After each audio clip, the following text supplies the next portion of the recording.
Welcome back everyone to Automobilista 2. Today I am going to be recreating another race. The last time I was recreating a race, it was on Assetto Corsa, recreating the 2002 US Grand Prix, driving the Ferrari F2002, which is again one of my favorite modded cars on the game.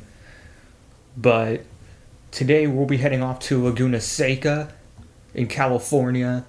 The settings for this race, of course, I had to change because new car, new track. There have been a lot of changes. The opponent number is going to be 26 because there were 27 cars in that race. The AI difficulty is going to be set to 100. The pit speed limit, I did change it to what should be a realistic pit speed. I'm going off of what was actually listed on iRacing. And the pit speed limit, 55 kilometers per hour, that is pretty much the closest I think I can get to. I want to say the real speed limit for Laguna Seca is 35. So that's why I said it's at 55 kilometers an hour. The distance is going to be 1/3. So 32 laps. I even set the accurate date to the race, September 10th, 2023. Real weather, there's not going to be any just preset weather. We're going to let the game determine that for itself. For the pit stops, I am once again putting in the mandatory pit stop. I know the last time we tried to race kart, 1995, in the last video, which y'all seem to really enjoy. I appreciate it. The mandatory pit stop for some reason didn't work. But when testing out this car, this track, the mandatory pit stop did seem to work this time. So I honestly don't get what the issue was in the first place. But yeah, hopefully we should have some really good pit strategy throughout the field. Also, I want to give a quick shout out to John Major. In the last video, he pointed out something in the comment section about the Brazilian stock cars. He mentioned that the cars do in fact have push to pass. He mentioned it by the 36 in the blue box. It is true, the Brazilian stock cars do have push to pass. I mainly wasn't using it because I was just more worried about getting used to the car's handling. And not to mention with every car, I feel like I have to constantly change controls because you probably saw before in iRacing, whenever I have to change from a sprint car to an Indy car, I have to change some controls for the weight jacker, windscreen tear-offs, and then, especially when driving an endurance car like a DPI, I have to change controls again because I have to input the headlight controls. I don't really plan on making an endurance racing video on this game, but maybe I will down the line, who knows. But thank you, John Major, for pointing that out. This time, though, I should have the right controls programmed into the Indycar, which should help me use push to pass. And with that in mind, let's head off into the race. We are now on the grid at Laguna Seca. As you can tell by the grid order, there isn't any close to accurate names on here. It's usually, for the modern Indy cars, just random names on here. I don't really know any mods or methods to get accurate names in here. We'll be starting 27th dead last. Should be a really good last to first battle. If you want to know who won the 2023 edition, which is what I'm recreating on here, of this race, Scott Dixon ended up winning. Just another race win to his card. But Alex Palou ended up bagging his second IndyCar championship of this race. Of course, he would go back-to-back in 2024, winning his third IndyCar title. Hopefully, we could have similar success to that in this race. We're going to start rolling off the grid.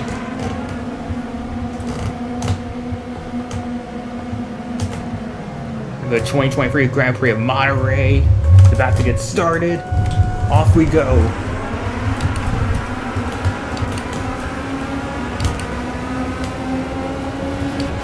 The field is, of course, going to get a better start than me because I was kind of stuck in the corner on the formation lap. As a lot of these cars kind of left the outside line open. Trying to go for another spot, not enough. But the next turn there is, we are up to 24th.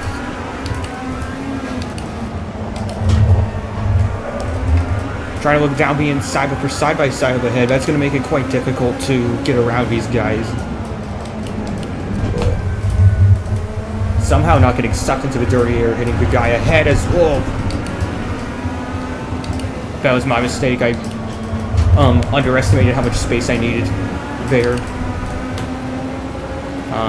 And especially if you've got kink area and into this corkscrew, you have to be very careful if you want to go for a pass. Definitely not go for passing in the corkscrew, or no, I mean the kink. But in the corkscrew, even if you do think you go for a pass, you'll have to be really careful, as Mota up ahead is blocking a lot as he wallops the apex curb. Take it easy into the final corner. Use up the curb and we're up to 23rd. Make sure my settings are correct on there. Whoa, Kodama going defensive into turn, or into the Andretti hairpin.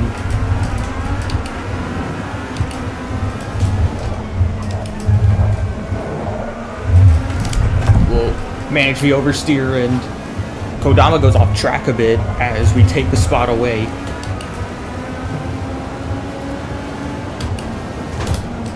And if you probably notice, you can, or you might still hear my PC in the background, how freaking loud it is. I'm still trying to find the best audio levels and stuff for this new microphone. Made pretty much the last video was only a test. This video I made some changes to the audio so I can make the audio better. Maybe hear more the engines, but still make my audio more clear. So hopefully the output is really good. As we're looking around Herzog for the next spot. And we're up to 21st.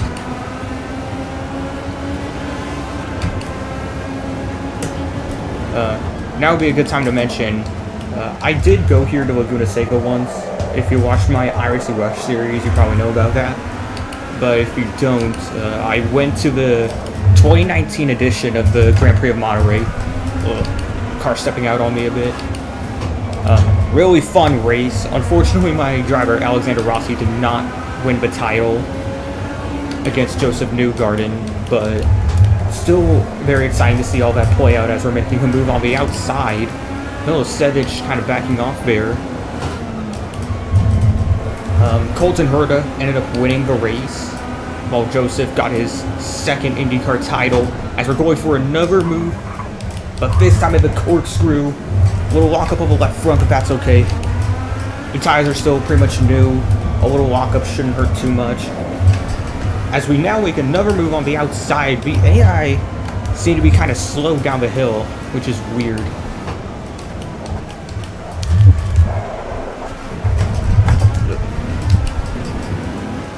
And we're clear into 18. And as you can probably tell, I'm able to start using some push to pass, as you can see by the meter going down from 100 to 97.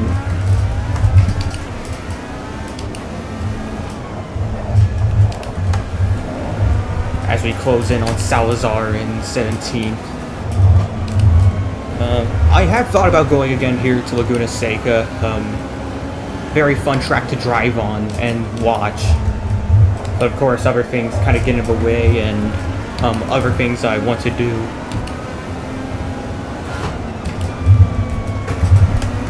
Sizing up Salazar for a move. I'm actually going to do a little brake bias adjustment. Going to try to move the brakes to the rear to prevent some lockups. And a great move coming out of the corkscrew.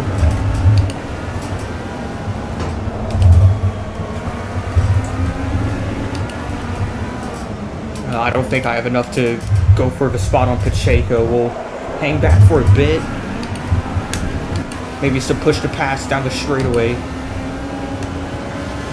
Or I guess, alright, looks like I need to hold it down in order for the push to pass to work. I thought it was just a button, but I guess not.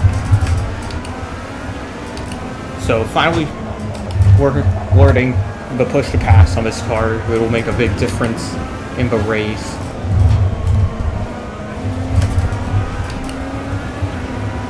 Ranging up behind Pacheco, looking down the inside. And a great move to move up into 16th.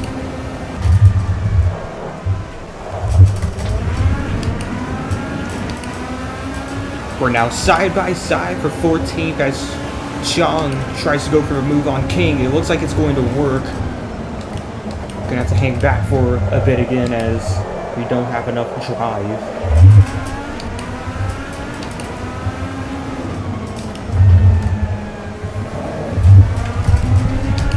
Little oversteer again coming out of the corner. Gotta manage that if we want to keep this car on the track.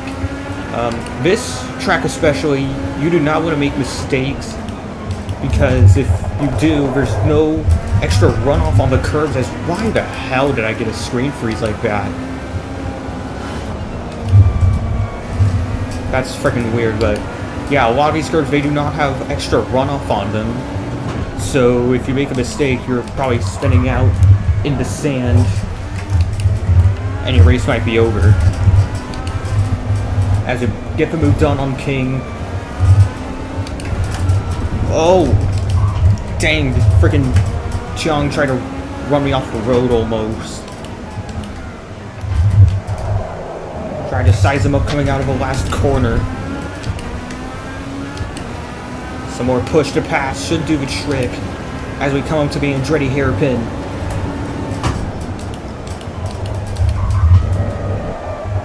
Oh, what the hell are you doing, Sean?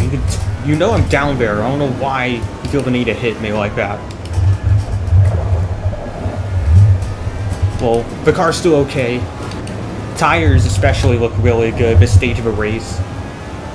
We do have a mandatory pit stop to worry about, but my plan is for the fuel. I'm gonna try to do the entire race in rich mixture, because if we pit for tires, the extra bit of fuel we do need, we can get that in the pit stop and not have to waste time, because it's not that much fuel we'll need.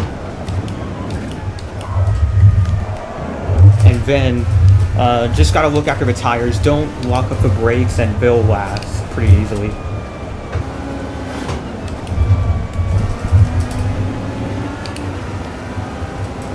Going for the spot on white.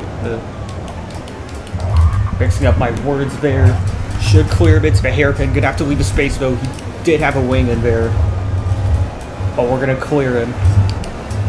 Up into 13th. We're moving up the field pretty good. Hopefully I didn't pick too easy of a difficulty. I thought 100 would be a good challenge. Out of the kink again. Able to close in on push to pass. However, I don't think I was going to have enough in any way to get the move done around the outside. Just isn't really enough space to go for it, as once again they're slow coming down the hill. We're going to take a spot.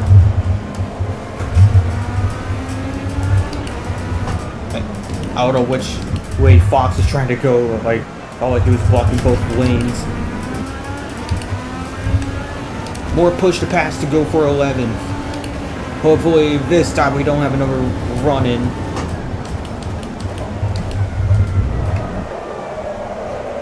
This time we get the move done. Perfectly executed on Fox. Closing in on another battle up ahead. That's 9th place Murillo and Calais in 10th, as Roussel is now in the pits. We're going to try to go down the inside. Not enough braking power for that, it looks like. Not a good exit either. Gonna cost us a bit of time.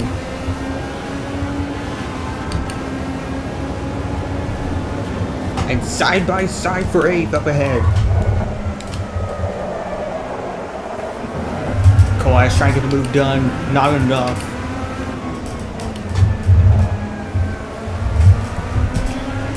Try to use a sweeper lane to close in on him, but the car didn't stick all that much.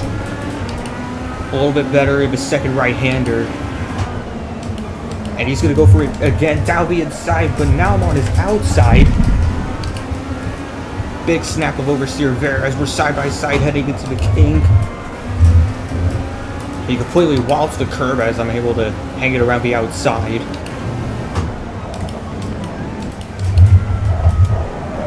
Whoa! Morello rarely slow in the corkscrew. So yeah, I guess I'm gonna have to consider harder difficulties because I'm just slicing up through the field all of a sudden. Wow. I don't know how they're able to brake that late. I tried a little less brake going down the inside, but as you can see, it did not work.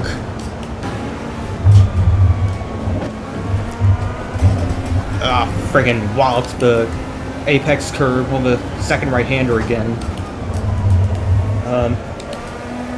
Usually I know exactly what turn that is, but Laguna Seca kind of has that problem as the Red Bull Ring in Austria. For some reason, a slight kink could be considered as a turn. And that makes it kind of frustrating to tell what quarter it is. As we get around Murillo, coming out of the corkscrew again, as you saw there, he went way off track.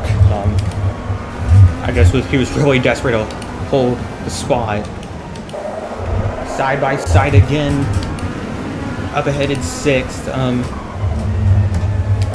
Since someone ahead already pit, that was Roussel making his mandatory pit stop. It's going to be a bit harder to determine what spot I'll really be in once everyone gets their stops done.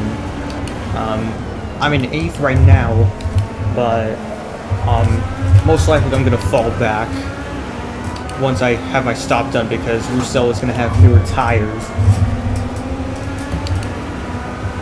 Trying to go to the inside of Ziegler. He was ahead before the corkscrew, and I guess I wasn't feeling taking the risk, but we might be able to do it on the outside or maybe swoop in. No, not enough speed.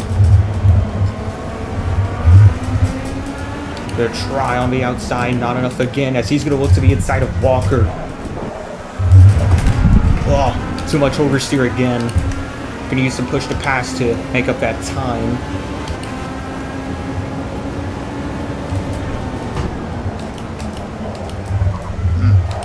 And it looks like I'm oh my god, my throat. Sorry about that, my throat just decided did not want to work. Missed the braking point into the Andretti hairpin, so that's gonna cost me a bit more. My throat still feels a bit funny. I hope I'm not getting sick again.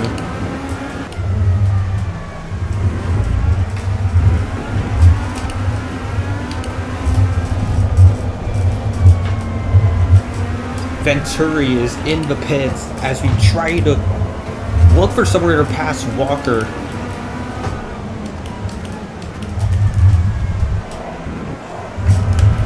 Walker goes a bit past the curb than he's supposed to, and a few more are going into the pits.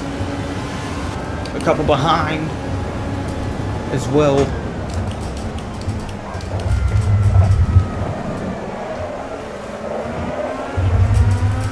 And we get around Walker for the spot. We're also closing in on some lap traffic. 27th place is up ahead. And a cool thing that I appreciate what Rise Studio did, they did bring along full force caution, so if we do have an incident in this race, we could see the caution come out and throw a wrench into the strategy to make for something really interesting. Hanging back a bit at the corkscrew, gonna have to maneuver around this lap car. And one tip I also recommend for any new users to the game, if you're driving Laguna Seca in these cars and coming out of the corkscrew, as Ziegler now goes into the pits, I recommend shifting early into second so you can get more power down and still not have any grip loss. A trick I learned while driving this thing.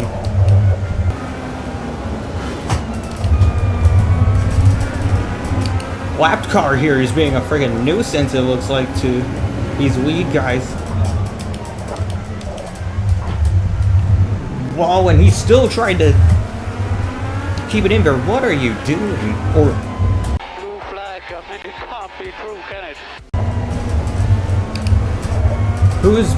is there a laps car at all here? Yeah, that was the laps car in the freaking purple, and I don't know what the hell he's doing.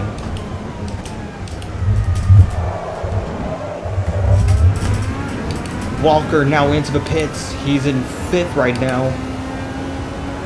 And this lap here on lap 16, since this will exactly be the halfway point, or at least it should, we should be able to get a very accurate fuel usage. And I'm actually going to start dialing in some pit strategy options here. One thing I think Rise Studios can also do is try to implement mandatory or mandating different tire compounds, just like in real-world Formula 1 and IndyCar. As you can see, everyone is doing the option tires, or I guess in real IndyCar they would call the alternate tires. And they don't use the primaries because it's not as grippy. And of course, we're not going to use that at all if there's no mandate. I do really like how this tire model works, though. I think it's really accurate, and having to prevent the lockups to prevent the wear is very realistic, as we have a couple more drivers in the pits, as you saw there, Hawkins and Payet in the pits, and now it's just Hunt in the lead. Another laps car to get around, that is 25th place.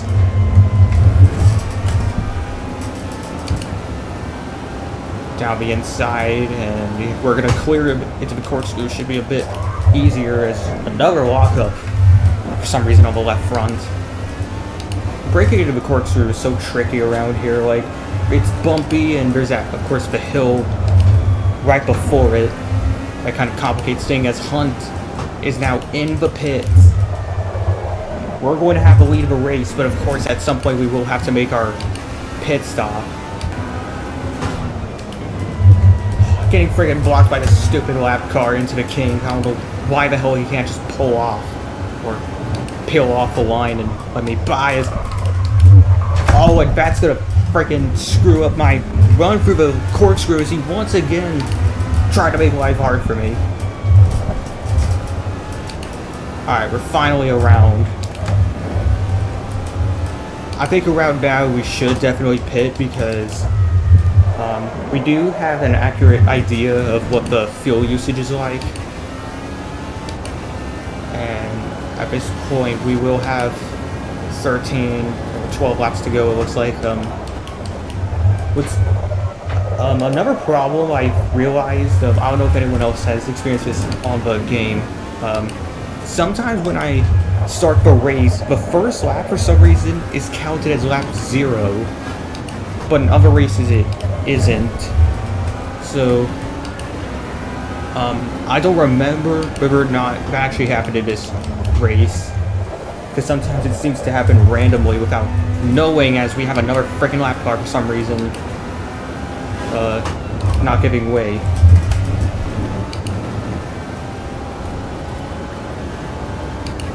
Down towards the corkscrew.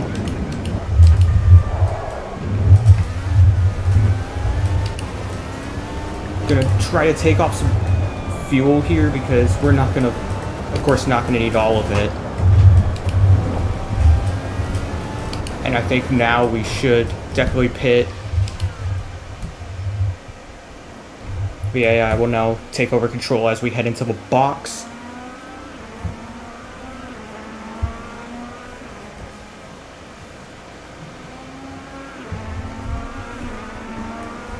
Fuel probably did take up a bit of extra time, but we should be able to at least leave the pits in the top 5, as here come the leaders down the front straightaway.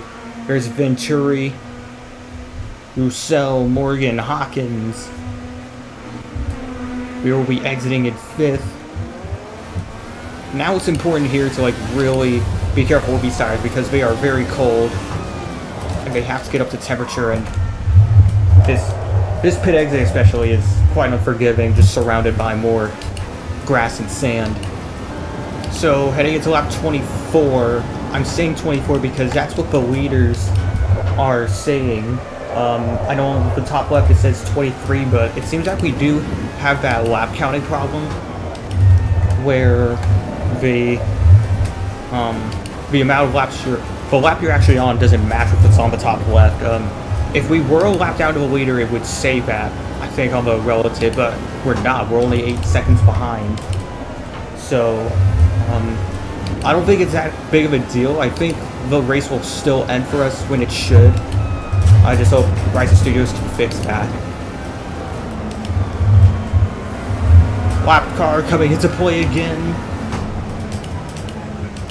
Almost made it down the inside of 4th place, but still need a bit more speed and braking to get down there. And another lapped car, or actually 2 to deal with for the leaders, 23rd and 24th.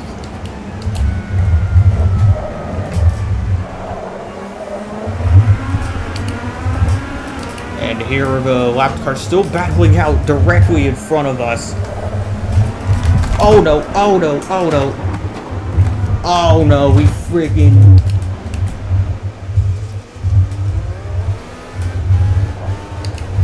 Oh, we screwed I screwed myself.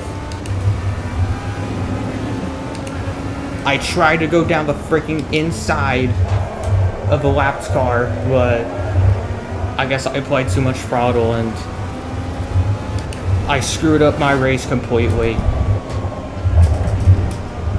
Try to get out of the way of these guys. I'm leaving all the space on the left side. Go! What are you doing? You can tell by how bad the steering is. Pretty severe damage.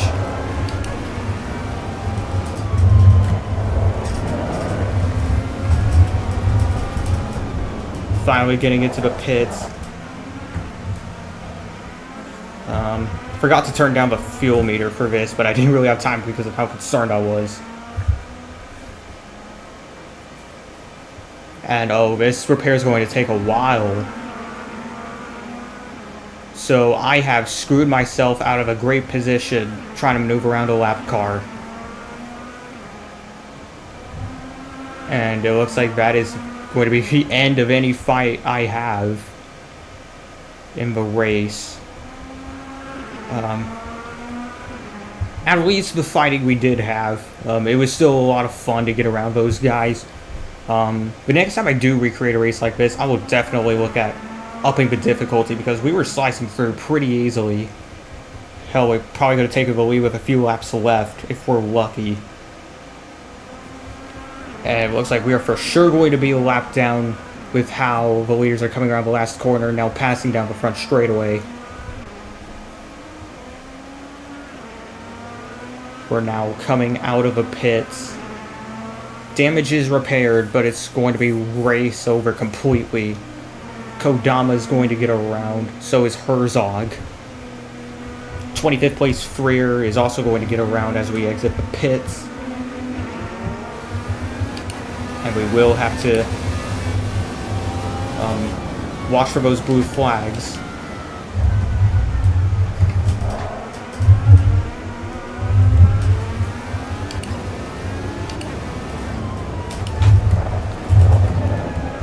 I know I'm supposed to let the leaders by, but you actually don't have to if you can somehow gain some pace and pull away. That's what I'm going to try to do, try to salvage what's left. Oh my god, and I lock up the rears again. I tried getting off of brakes because I heard a lock up, but I almost put myself out of a race again.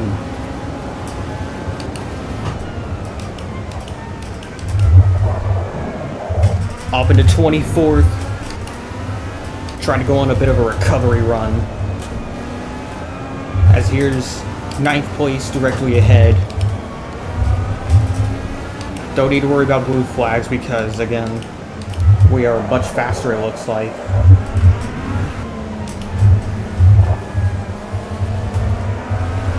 Whoever that was ahead completely walked the curb, and they are once again getting in the way of the freaking leaders. Are we gonna send it? No, I'm not going to send it 3 wide. Not with the risk as the car ahead locks up completely. And the car does not want to freaking handle through there. And we're going to get past heading up the kink. Still trying to hit this car to grips. Car behind, I think, is, I want to say it's 25th, but he's supposed to be on another 5 seconds behind. Or, no, it looks like the gaps are wrong, like 31, 27, 32. It's not supposed to be that way.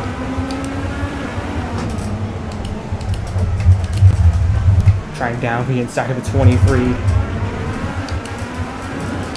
Not enough. I think 20. Oh, this is a car on my lap, so this is for position up here. Trying to get around Herzog and hopefully Kodama soon.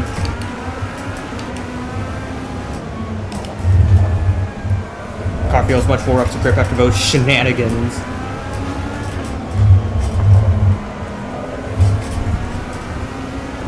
Try to send it through on the right-hand side, so we'll push the pass. And we're going to get the moves up pretty easily. We're up to 23rd.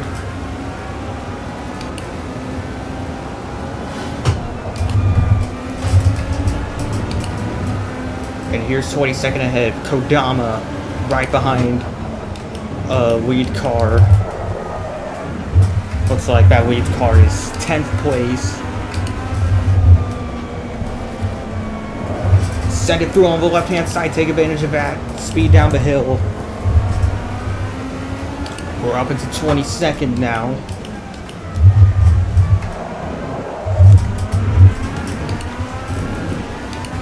And by my count, we should have 3 to go. Because we are a lap down while the leader's on lap 31. So that would mean we're on lap 30. I know the top left says lap 29, but again, it seems to have a little problem with the lap count.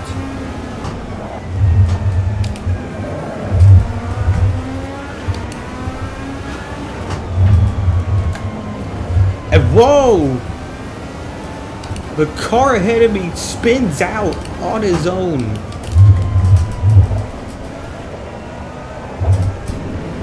Almost as if I freaking used the Intimidator from 2005 Chase for the Cup. And we are having a major screen freeze again. Whoever that was that spun is going to be way down the order, just like me.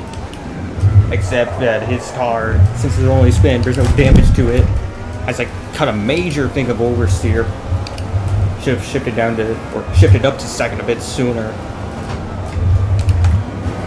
Those mistakes, as they compile in your race, they're definitely going to cost you.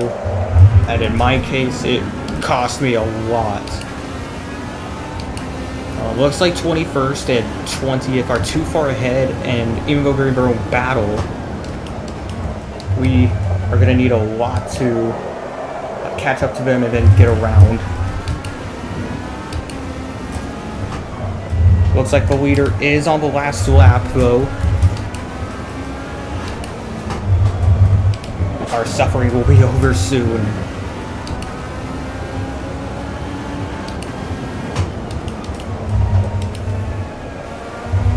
Here's 9th place right in front. I mean, I would get around him, but honestly, it's not for position. We're probably not going to gain any by the looks of it, no matter what. I already took my mandatory stop. I thought I had that fixed.